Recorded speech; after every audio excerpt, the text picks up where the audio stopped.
mars. Il est midi 24.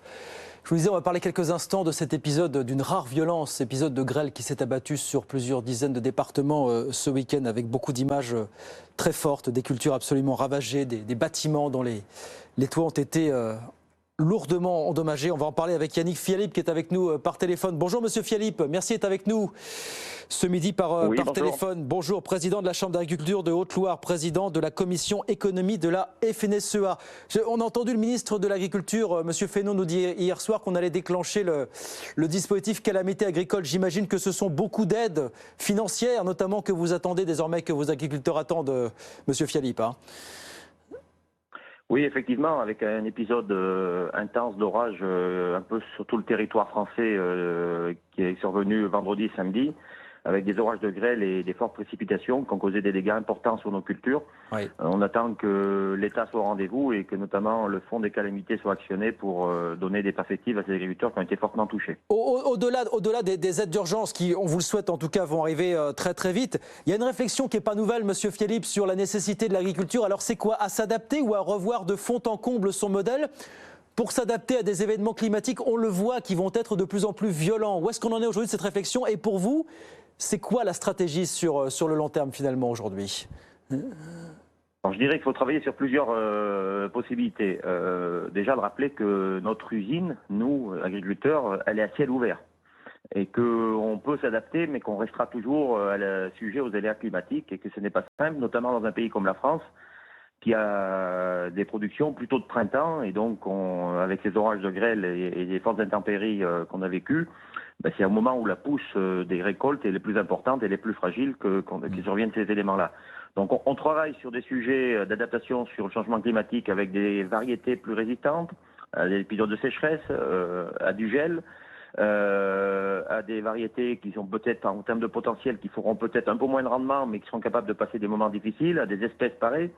Mais face à des épisodes de grêle comme on a vécu, il n'y a pas vraiment de solution, si ce n'est de couvrir le territoire avec des toits, et ce n'est pas possible. Donc il faut qu'on ait un système assurantiel, conjugué à une solidarité de l'État qui permette aux agriculteurs qui ont été touchés, alors qui ne sont pas très nombreux quand on regarde sur l'ensemble du territoire, mais qui ont une perte très très importante et dont l'activité de leur exploitation peut être mise en cause suite à ces événements-là. Oui, beaucoup d'agriculteurs qui nous l'ont dit encore, j'ai tout perdu en l'espace de 10, 20, 30 minutes au cours du week-end, effectivement. Est-ce que vous dites que finalement, tous ces épisodes que nous avons traversés depuis des années, la crise du Covid, la guerre en Ukraine et puis ce débat de fond du réchauffement, tout ça remet au centre des préoccupations, bien sûr, le rôle central, primordial des agriculteurs pour assurer sur le long terme nos besoins quotidiens alimentaires. Est-ce que vous dites quelque part, si ces différents épisodes ont servi au moins à ça, on n'aura pas tout perdu, Monsieur Fialip?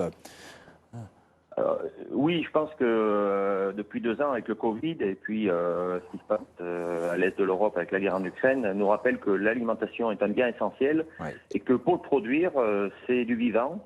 Nous, agriculteurs, on est à faire du vivant tous les jours avec nos animaux, avec nos plantes et que cela est remis en cause en permanence et donc il faut peut-être sécuriser un peu notre souveraineté alimentaire.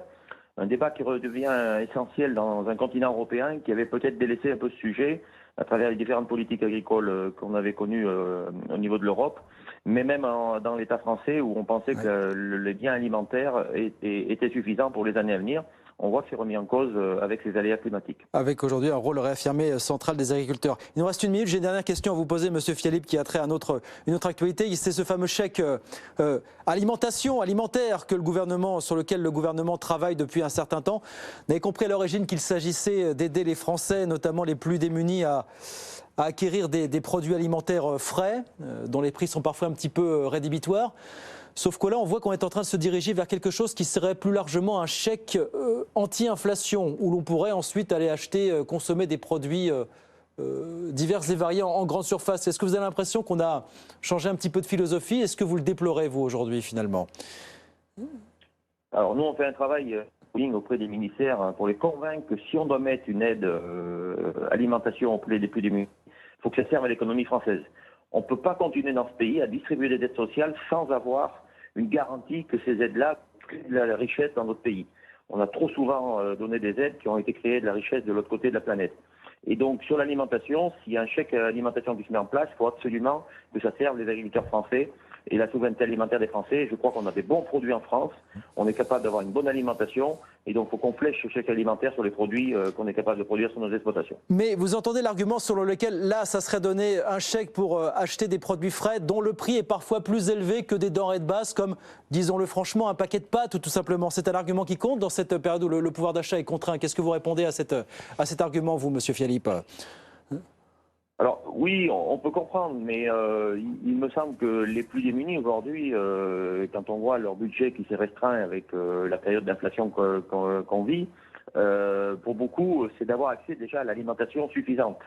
Mettons déjà en place un système qui permette d'avoir un panier de base avec des produits agricoles français, et puis on montera peut-être en gamme ensuite.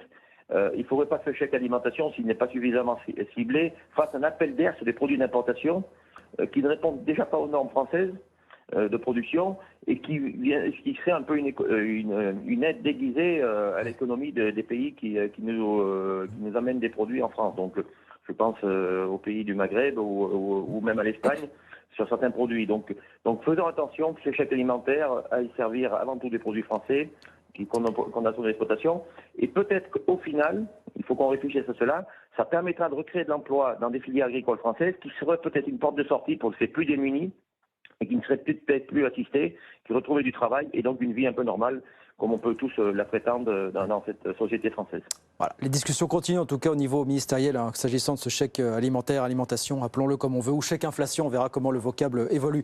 Merci beaucoup Monsieur Fialip, merci d'avoir été avec nous quelques minutes ce midi par téléphone. Yannick Fialip, président de la Chambre d'agriculture de Haute-Loire, président de la commission économie de la FNSEA. Merci beaucoup d'avoir été avec nous ce midi sur BFM Business.